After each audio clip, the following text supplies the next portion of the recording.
Crime ಕಂಟ್ರೋಲ್ಗೆ Vijayapura ಪೊಲೀಸರು ಹೊಸ ಅಸ್ತ್ರವನ್ನ ಪ್ರಯೋಗ ಮಾಡಿದ್ದಾರೆ. ನೈಟ್ ಔಟ್ ಅಂತ ತಡರಾತ್ರಿ ಹೊರಗೆ ಸುತ್ತಾಡಿದ್ರೆ ಕಠಿಣ ಕ್ರಮ ಕೈಗೊಳ್ಳೋದು ಗ್ಯಾರಂಟಿ. ಬ್ಯಾಂಕ್ ದರೋಡೆ ಕಳ್ಳತನ ಹಿನ್ನೆಲೆಯಲ್ಲಿ ವಿನೂತನ ಪ್ರಯೋಗ ಮಾಡುತ್ತಿದ್ದಾರೆ ಪೊಲೀಸರು. ವಿನಾಕಾರಣ ತಡರಾತ್ರಿ ಸುತ್ತಾಡುವವರ ಮೇಲೆ ಖಾಕಿ ನಿಗಾ ಇಡೋದಕ್ಕೆ ಮುಂದಾಗಿದೆ.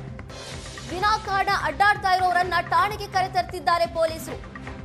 ತಡರಾತ್ರಿ ಆಪರೇಷನ್ನಿಂದ ಗಾಂಧಿ ಚೌಕ ವ್ಯಾಪ್ತಿಯಲ್ಲಿ ಕ್ರೈಮ್ ಶೂನ್ಯ ಆಗಿದೆ. ಈಗ ಒಂದು ವಾರದಿಂದ ಶುರುವಾಗಿರುವಂತಹ ಖಾಕಿ ಕಾರ್ಯಾಚರಣೆ ಮಹತ್ವದ ಫಲಿತಾಂಶ ಕೊಡ್ತಾ ಇದೆ.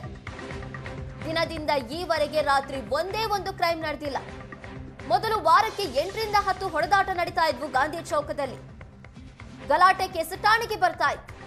ಆದ್ರೆ ಈಗ ಪೊಲೀಸರು ಕಾರ್ಯಾಚರಣೆ ನಡೆಸ್ತಾ ಇದ್ದು ಕ್ರೈಮ್ ರೇಟ್ ಕಡಿಮೆ ಆಗ್ತಾ ಇದೆ. ಈ ಚಳಿಗಾಲದ ಸಮಯದಲ್ಲಿ ಮತ್ತು ಈ ಜಾತ್ರೆಗಳು ಬರುವಂಥ ಸಂದರ್ಭಗಳಲ್ಲಿ ಪ್ರಕರಣಗಳು ನ್ಯಾಚುರಲ್ ಆಗಿ ಜಾಸ್ತಿ ಆಗುತ್ತೆ. ಚಳಿಗಾಲದ ಸಂದರ್ಭದಲ್ಲಿ ನಾವು ಜನರಲಿ ಪ್ರಾಪರ್ಟಿ ಅಫೆನ್ಸಸ್ಗಳಲ್ಲಿ ರೈಸ್ ಆಗೋದನ್ನು ಕಾಣ್ತೀವಿ. ಆ ಹಿನ್ನೆಲೆಯಲ್ಲಿ ನಾವು ಅವುಗಳನ್ನು ತಡೆಯೋದಕ್ಕೋಸ್ಕರ, ಡಿಟೆಕ್ಟ್ ಮಾಡೋದಕ್ಕೋಸ್ಕರ ಹಲವು ಸ್ಟೆಪ್ಸ್ಗಳನ್ನ ತೊಗೊಂಡಿದ್ದೀವಿ.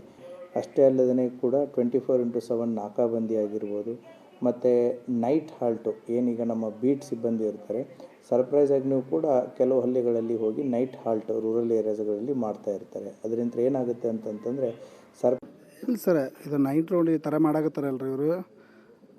ಇದು ಒಂದೊಂದು ಪ್ರಾಬ್ಲಮ್ ಆಗ್ಲಾಗತ್ತವ್ರಿ. ಅಲ್ಲಿ ಮರ್ಡ್ರ್ ಆಗೋದು, ಡ್ರಿಂಕ್ಸ್ ಮಾಡಿ ದೋಸ್ತಿ ಸರ್ಕಲ್ದಾಗೆ ಮರ್ಡ್ರ್ ಆಗೋದು, ಈ ಥರ ರಾಬ್ರಿ ಆಗೋದು.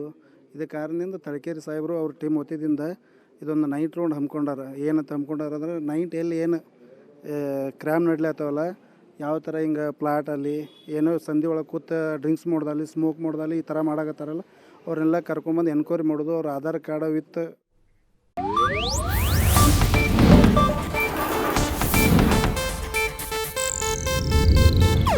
ಇದು ಏಷ್ಯಾನೆಟ್ ನ್ಯೂಸ್ ನೆಟ್ವರ್ಕ್ ಪ್ರಸ್ತುತಿ.